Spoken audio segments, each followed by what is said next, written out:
Coming to the point, like you rightly said, a deep checking in your inner self again brings me back to my another favorite topic, that is childhood trauma. Now, I've often heard people saying that, see, I was brought up this way. So now it's there in me. I cannot change. So this is something where manifestation plays a role. You have these paradigms in you, like, you're just blocked in your head saying that, okay, fine, this is how I was brought up. So I continue the same way. And to such people, manifestations do not work. I mean, if you're tuned not to change, it doesn't work. Now, like even hypnotherapy, these are all things which makes it easier to understand your inner self. Yes. That's what I've, it's a tool. Yeah, it's a tool. Exactly, it's a tool. So basically, anything can be changed, like you rightly said, at any point in your life. You just need to be aware of where you need to change, and it can be changed. Now, childhood trauma, we say that, okay, this is the root cause of everything. Now, is there a way to change that? Oh, yes. It is your mindset. Nothing is, you decide whether you need to set yourself free or you still need to be chained. There are a lot of things which we learn from our childhood. Probably we cannot blame anyone from the past. That's what I understood. Every person behaves according to their situation, their upbringing. Yeah, I think that's a big one, the accountability of, now I have the choice. Yes, but now, happy news for all the black sheep. Yeah. You've got to be proudly celebrated because you are the ones who actually change. I am a black sheep of my family. I've done a lot of things which is not like really followed in my family. But then did I get criticized on that? Maybe not even by my own parents, but the society. Yeah. For example, I did my MBA. Okay, I loved this passion of balloon art. There was this craze in me that, that was like a passion. Singing was definitely my passion, but then I went into balloon art. I faced a lot of criticisms saying that, okay, after you attained MBA, what are you doing with all this balloon art? And it was a tough phase for me. I didn't know what I was doing, but I had this passion. How did it feel when you felt it? I think I would also want to know, how did you know that this is something I want to pursue? See, basically it would have just started by a small video which you watched. Okay. And it might not land up as a video for you. It is something which tells you that you need to learn further down to the same thing. Like a calling, something pulls you. Because obviously there is no connection between me, I was always into singing as a talent or, as a passion, hobby, whatever you call it. Along with a lot of other talents that you have, like writing. Writing was always there in me. But then, I could connect all that. But suddenly you see, a video on balloon art, and then you feel so fascinated. You feel so fascinated that you start buying those balloons. You start, doing a lot of research work on what kind of balloons. And it's like, totally out of your area. Totally out of what Shiny was before. And now it is like, and my parents, my family, my friends saw that passion in me. They were definitely like, shocked to know that, okay, there is some connection between balloon art and Shiny. And Naima, that is one art which took me to different stages, got me many awards. Now you look at this, Probably I am coming from a family where it was nothing. I mean, there's no connection to all this balloon art. But suddenly, I thought, okay, fine. That's like you said, the calling. That video just came just like that. I was just browsing and suddenly there's this person, using long balloons to twist it and, like they're making shapes. And I'm like, okay, such balloons also existed. I mean, like, they were long balloons, and I'm like, okay, let me just, and then you will start getting the same But you thing took in the the field. courage, or you listen to yourself. Yes. I think that is that pivotal Yes. step. I had a tough You time. listened I had to a that tough time. thing in you. Yeah. You listened to that Correct. calling and you pursued it, even Yes. though a lot of Yes. voices would have said, There was "You're wasting your lot. time. You should be climbing." There was a the lot cur-" of there's a lot of negativity clinging on to that, like probably the society itself, like, okay, what is she doing? But then slowly I understood that that was just a minute thing connecting me to something even more bigger. like Jungle Fiesta. I landed up there. I was like, okay, now, sometimes when there are less parties coming in, I again feel dejected as a human being, as a normal human being. I am like, okay, what was the need for all this to come to this place and feel dejected again? But again, there's something in my mind saying that, no, you're not letting go of this. I'm so glad you said that, because Yeah. healing, or once we become aware, doesn't mean we never get dejected or anything. I mean, people around me know that, like my own daughter sometimes saying that, Mama, you said this in the video. Yeah. Please go and watch this. Please go and watch My this. son, he never misses an Please go and watch opportunity. this. Like, I'm like, okay. And that's when you realize that, okay, you say cancel all to those negative thoughts, and then you come back again.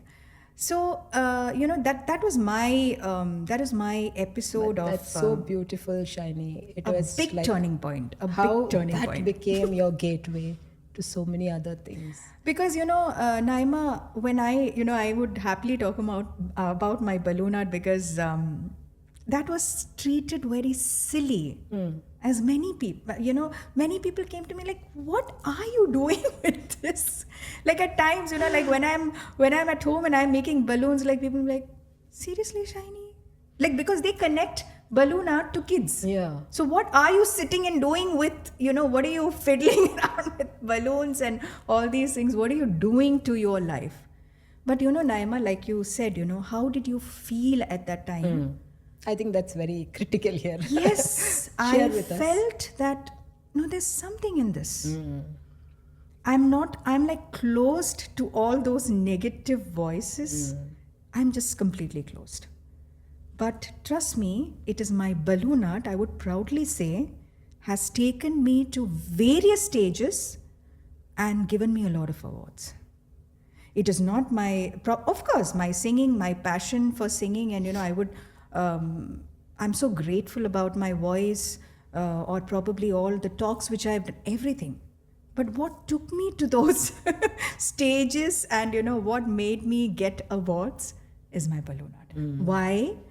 Again, there was a purpose. Yeah. Balloon art was something which was not really flashy at that time. So that was one art which, after, there were so many children who saw my balloon art and said that this can be made as a source of income. Okay. I used to take a lot of classes to specially able children. I see. The parents of those specially able children came and told me with so much of gratitude, saying that, Shiny, thank you for your balloon art sessions, because my son is using that as a source of income. He gets a lot of acceptance in the society, and this is the purpose. This was my purpose. Maybe it's a very silly art, but getting to hear something that, okay, I have molded a pathway to somebody else who thought that, the child would get nowhere. And today, the person is making a lot of income. Probably I'm not making that much of income, but then I have, I've like literally been sleeping on about balloon art. Like, it's been so much time that now I've revisited, that art. But when I see that, like long time back when I did this art, like somebody is still, still creating more beautiful models out of it. And what the parent has to tell me, Shiny, that balloon art session which you took created a spark in my child, and that is your purpose. And Naima, many times, I've always felt that my purpose in life is basically to touch hearts, or when I say this to people, they'll be like, be more specific. What do you mean by touch hearts? It's like, and I wouldn't know how to explain that. I really didn't know how to explain that. Because I'm a person, like I should be thankful to God that yes, I had all the wealth all my life because of my hard-working father. I would definitely say that. And the prayers of my mom. I didn't have so much difficulty in my life, but I thought there was something beyond that. There was a point when I never valued money because I always had money. But then there was a point when I realized that it is very important to have the connection with that money energy to have a good relationship with money itself. Naima, see, basically like whenever I see you, okay, now let me just tell you that there's a lot of calmness in you. And I'm sure when, many times when people see me, it's like, Shiny, I feel you're a very calm and composed person, which I'm not. That is why which I'm not. A lot of people who know me would which I'm not. beg to differ. But I think you and me, we're in a position now to know what we need and when and everything. And we know where to keep people. We know where to get excited and where to be calm, right? So now I'm sure you would have come to, something would have made you come to a point where you come to the point of surrendering. Yes. Right? And that is linked to your calm behavior. So can you tell me, like, did it take so much of courage? I'm just thinking of all the people who know me. Of course, especially my husband. It would have taken a lot of courage.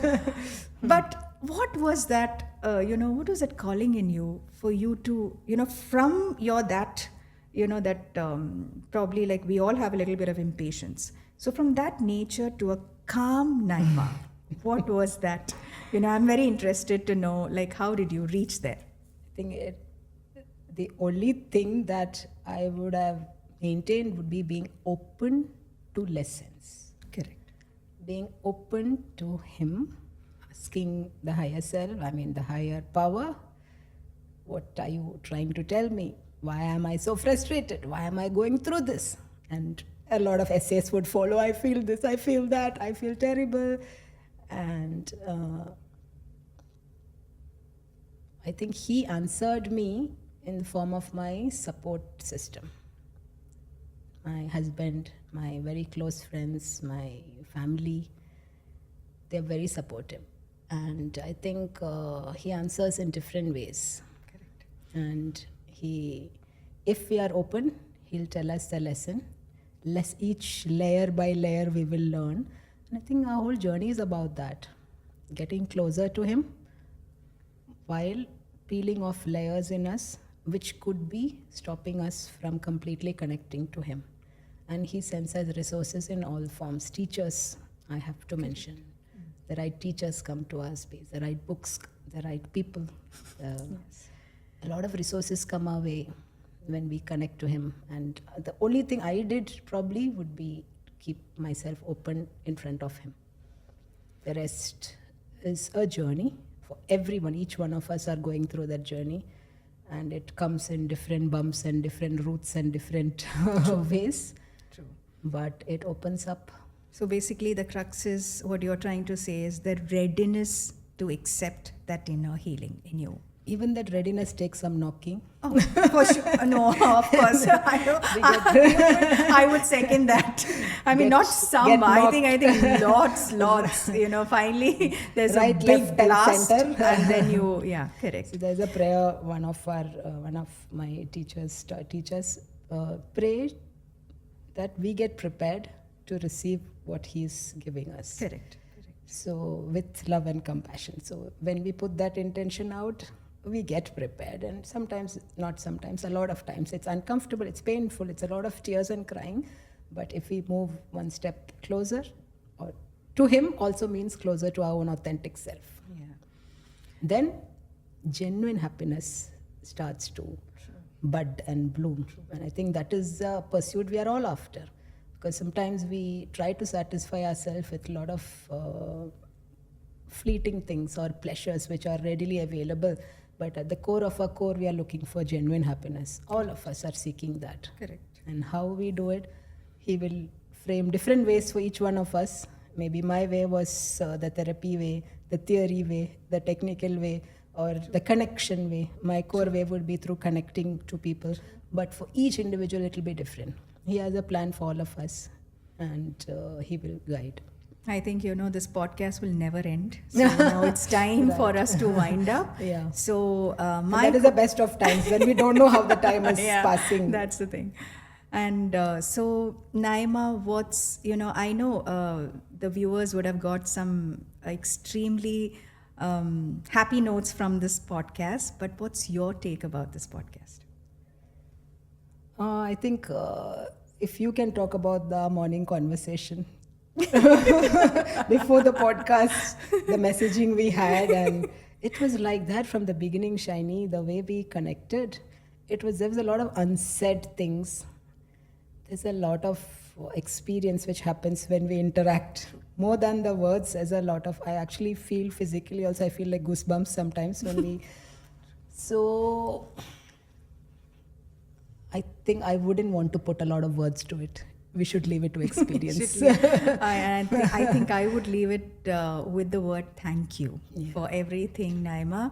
Thank you for being a wonderful friend, a wonderful, sometimes I would even, the words which you say does, give me a lot of happiness from within. Like, it's a pleasure, to get connected to people who hear you, who understand you, who listen to you. These three things are very important. Okay, so thank you for being such a good friend. And God bless you. Take care. Bless you too. Thank you. Bye-bye.